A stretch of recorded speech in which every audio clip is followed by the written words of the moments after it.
नमस्कार दोस्तों, आपका हार्दिक स्वागत है आपके अपने YouTube चैनल पर। दोस्तों, आज 31 मई 2025 शनिवार का दिन है और ज्येष्ठ माह की शुक्ल पक्ष की पंचमी तिथि है। आज पुष्य नक्षत्र और विशाखा नक्षत्र रहेगा। राहुकाल 8:51 से 10:35 तक रहेगा। सूर्योदय 5:24 और सूर्यास्त 19:14 होगा।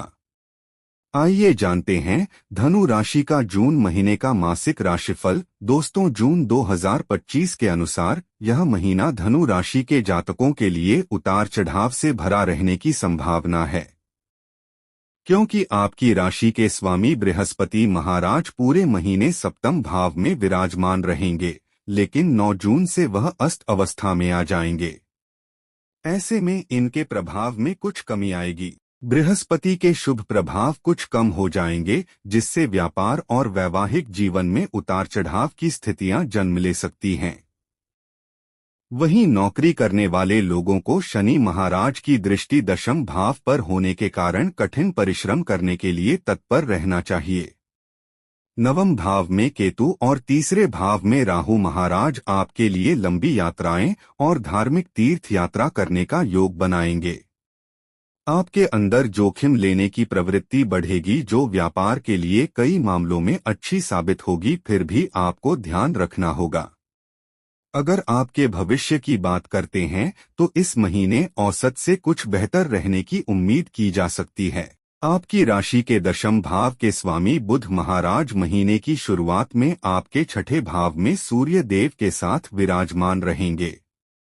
शनि महाराज चतुर्थ भाव में बैठकर छठे भाव में स्थित बुध महाराज को और दशम भाव को पूर्ण रूप से देखेंगे, जिससे कार्यक्षेत्र में आपको कठिन परिश्रम करने की आवश्यकता पड़ेगी। आपके ऊपर काम का दबाव भी रहेगा और आप जी भरकर मेहनत करेंगे। 6 तारीख से बुध मिथुन राशि में आपके सप्तम भाव में आएंगे।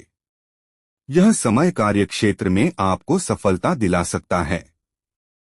इस दौरान आपकी पदोन्नति के योग भी बन सकते हैं। हालांकि 22 तारीख से बुध महाराज के अष्टम भाव में चले जाने से कार्यक्षेत्र में फिर से कुछ समस्याएं आ सकती हैं। छठे भाव के स्वामी शुक्र महाराज 29 तारीख तक पंचम भाव में रहेंगे और उसके बाद छठे भाव में आ जाएंगे, जिससे महीने के लगभग अधिकांश समय में आपको नई नौकरी की प्राप्ति के योग भी बन सकते हैं। व्यापार करने वाले जातकों के लिए यह महीना उतार चढ़ाव से भरा रहेगा, क्योंकि आपके सप्तम भाव में बृहस्पति महाराज विराजमान तो रहेंगे, लेकिन वह 9 तारीख से अस्त अवस्था में आ जाएंगे और उनके प्रभाव में कमी आएगी। ऐसे में आपको सही निर्णय लेने में असुविधा हो सकती है।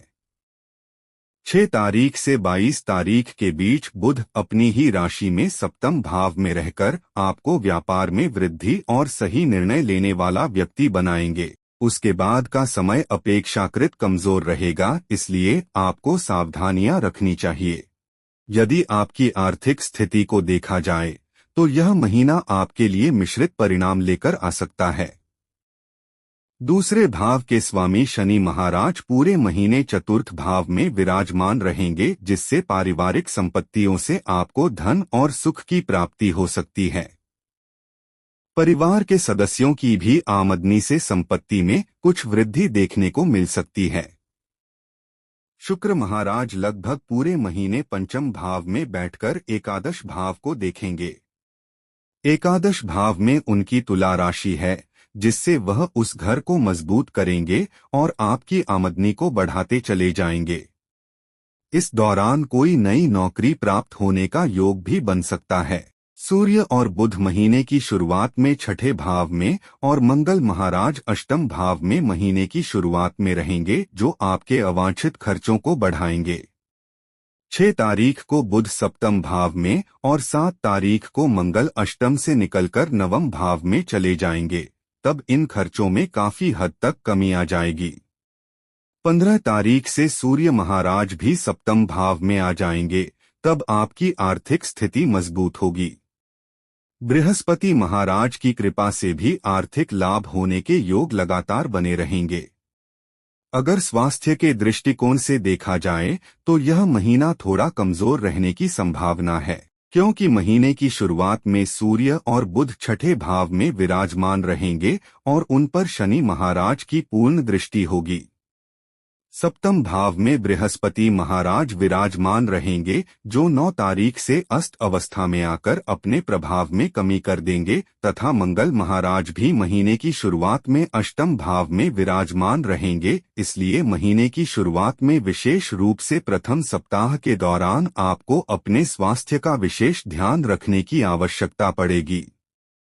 इस दौरान वाहन भी बेहद सावधानी से चलाना है, हो सके तो एक सप्ताह वाहन चलाने से परहेज करें। 6 तारीख को जब बुध सप्तम भाव में आएंगे और उसके अगले दिन 7 तारीख को मंगल महाराज नवम भाव में चले जाएंगे, तब कुछ हद तक स्वास्थ्य समस्याएं कम हो जाएंगी। वहीं 15 तारीख को सूर्य महाराज के भी सप्तम भाव में आ जाने से आपकी रोग प्रतिरोधक क्षमता बढ़ेगी, लेकिन राशि के स्वामी बृहस्पति के कमजोर होने के कारण छोटी छोटी समस्याएं लगी रह सकती हैं। मंगल भी 7 तारीख से केतु के साथ नवम भाव में बैठकर मंगल केतु अंगारक योग बनाएंगे, जो आपको स्वास्थ्य समस्याएं देने में सक्षम होंगे। इस दौरान किसी भी प्रकार के संक्रामक रोग के प्रति विशेष सावधानी रखें और अनियमित रक्तचाप आपको परेशानी दे सकता है, इसलिए अपने स्वास्थ्य का इस पूरे महीने ध्यान रखें। अगर आपके प्रेम व वैवाहिक जीवन की बात करें तो आपके लिए यह महीना काफी हद तक अनुकूल रहने की संभावना है। आपकी राशि के पंचम भाव के स्वामी मंगल महाराज महीने की शुरुआत में अष्टम भाव में विराजमान रहेंगे। इस दौरान आप अपने प्यार में कुछ छुपे छुपे से रहेंगे और अपने प्यार को छुपाने की कोशिश करेंगे, लेकिन 7 तारीख से वह आपके नवम भाव में चले जाएंगे और केतु के साथ विराजमान रहेंगे। इसलिए इस दौरान आपके प्रियतम को कुछ स्वास्थ्य समस्याएं परेशान कर सकती हैं। इस पूरे महीने लगभग 29 तारीख तक शुक्र महाराज पंचम भाव में विराजमान रहकर आपके प्यार को बढ़ाएंगे। यदि विवाहित जातकों की बात करें तो बृहस्पति महाराज सप्तम भाव में पूरे महीने रहेंगे और 9 तारीख से अस्त हो जाएंगे। सप्तम भाव के स्वामी बुध महाराज महीने की शुरुआत में छठे भाव में विराजमान रहकर वैवाहिक संबंधों में तनाव और टकराव को बढ़ा सकते हैं, लेकिन 6 तारीख से सप्तम भाव में आएंगे और 22 तारीख तक वहीं विराजमान रहेंगे। इस दौरान वैवाहिक संबंधों में मधुरता आएगी, लेकिन वहीं 22 तारीख से बुध महाराज के अष्टम भाव में चले जाने से फिर से कुछ समस्याएं जन्म ले सकती हैं। परिवार में ससुराल पक्ष के लोगों का हस्तक्षेप भी परेशानी का कारण बन सकता है। पारिवारिक दृष्टिकोण से देखा जाए तो जून के महीने में आपकी राशि के दूसरे भाव के स्वामी शनि महाराज पूरे महीने आपके चतुर्थ भाव में विराजमान रहेंगे और वहां से आपके छठे भाव, दशम भाव और प्रथम भाव को देखेंगे। चतुर्थ भाव के स्वामी बृहस्पति महाराज, जो आपकी राशि के स्वामी भी हैं, पूरे महीने सप्तम भाव में रहेंगे और 9 जून से अस्त अवस्था में आ जाएंगे। वहां से वह आपके एकादश भाव, प्रथम भाव और तृतीय भाव को देखेंगे। मंगल महाराज महीने की शुरुआत में अष्टम भाव में बैठकर दूसरे और तीसरे भाव को देखेंगे और उसके बाद 7 तारीख से नवम भाव में केतु के साथ बैठकर मंगल केतु अंगारक योग बनाएंगे और वहां से आपके तीसरे और चौथे भाव को देखेंगे।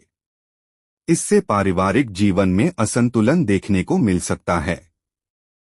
आपसी सामंजस्य की कमी होगी, जिससे परिवार का माहौल बिगड़ सकता है।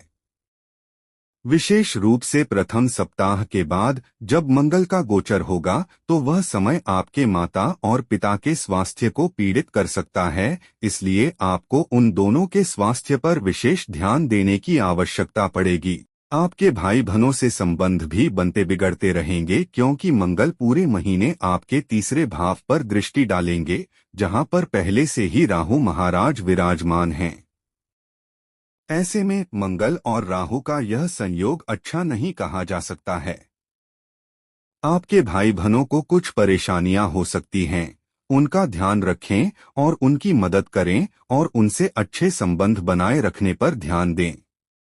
पारिवारिक संपत्ति से आपको लाभ मिल सकता है और परिवार की आमदनी में बढ़ोतरी हो सकती है। परिवार की संपत्ति से परिजनों को आर्थिक लाभ भी हो सकते हैं। दोस्तों, उपाय जानने से पहले वीडियो को लाइक, शेयर, कमेंट और सब्सक्राइब जरूर करें। उपाय: आपको अपनी राशि के स्वामी बृहस्पति महाराज के बीज मंत्र का जाप करना चाहिए। भगवान श्री हरि विष्णु जी की उपासना करें और उन्हें पीला चंदन अर्पित करें। बृहस्पतिवार के दिन केले के वृक्ष की पूजा करें और पीपल वृक्ष को स्पर्श किए बिना जल अर्पित करें। यदि संभव हो तो बृहस्पतिवार के दिन केले और पीपल का वृक्ष लगाएं। धन्यवाद। आपका दिन मंगलमय हो। यह राशिफल आपकी चंद्र राशि पर आधारित है।